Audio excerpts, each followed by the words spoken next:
కొలెస్ట్రాల్కి సంబంధించి అనేక మెడిసిన్స్ ఇప్పుడే మార్కెట్లో ఉన్న సంగతి తెలిసిందే. ఇప్పుడు ఇంకొక కొత్త కొలెస్ట్రాల్ మెడిసిన్ వచ్చింది. దాని గురించి మీరు కొంత ఇన్ఫర్మేషన్ తెలుసుకోవాలని వీడియో చేస్తున్నాను. ఈ మెడిసిన్ని లీరోడాల్సిపెబ్ అంటారు. లీరోడాల్సిపెబ్ అంటే ఇది ఒక PCSK9 ఇన్హిబిటర్ అని. ఇప్పుడు దాకా మనకున్న ట్యాబ్లెట్స్ కాకుండా కొన్ని కొలెస్ట్రాల్కి ఇంజెక్షన్స్ మీరు వచ్చినట్టు తెలుసు కదా. ఒక ఇంజెక్షన్స్ ఏమో 2 వారాలకు ఒక్కసారి తీసుకునేది ఉంటుంది, దాన్ని ఇవలోక్యుమాబ్ అంటారు.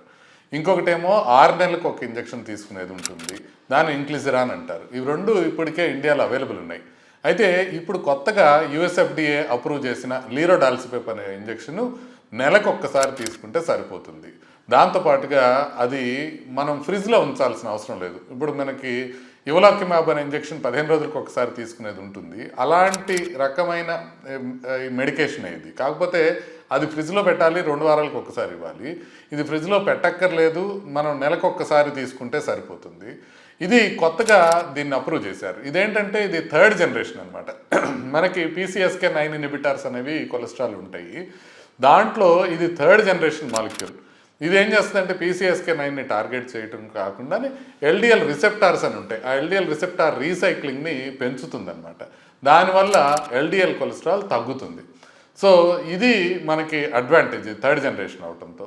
సో దీనికి ఏంటంటే లిబరేట్ అనే ఒక పరీక్ష చేసి చూస్తే ఏం తెలిసిందంటే LDL కొలెస్ట్రాల్ 50% కన్నా ఎక్కువగా దీంతో తగ్గుతుంది అని.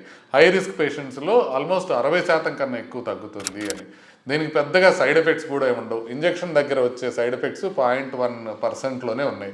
అదిగాక మిగతా అవి కూడా ఏం పెద్ద సైడ్ ఎఫెక్ట్స్ ఉన్నాయి. ఇంకొక అడ్వాంటేజ్ ఏంటంటే ఇది LDL తగ్గించడమే కాకుండా LPA అనే దాన్ని కూడా తగ్గిస్తుంది. అంటే లైపోప్రోటీన్ A తగ్గించడానికి ఇప్పుడు దాకా మనకి రిలయబుల్ మాలిక్యూల్స్ లేవు. అవైలబుల్ ఉన్న ఇంజెక్షన్స్ ఇవలోక్యుమాబు అదే ఇంక్లిజిరాన్ కూడా కొంతమేరకు LPAని తగ్గిస్తాయి, కానీ ఇది ఆల్మోస్ట్ 30% వరకు LPAని తగ్గిస్తుంది. సో కొలెస్ట్రాల్కి సంబంధించిన ఈ మెడిసిన్ ఇప్పటికి ఇండియాలో లేదు. అమెరికాలో 2026లో అప్రూవల్ వచ్చింది. 2026 నుంచి అవైలబుల్ ఉంటుంది. ఇండియాలో మేబీ ఒక 1 year 2 yearsలో ఇది ఇండియా కూడా రావచ్చు.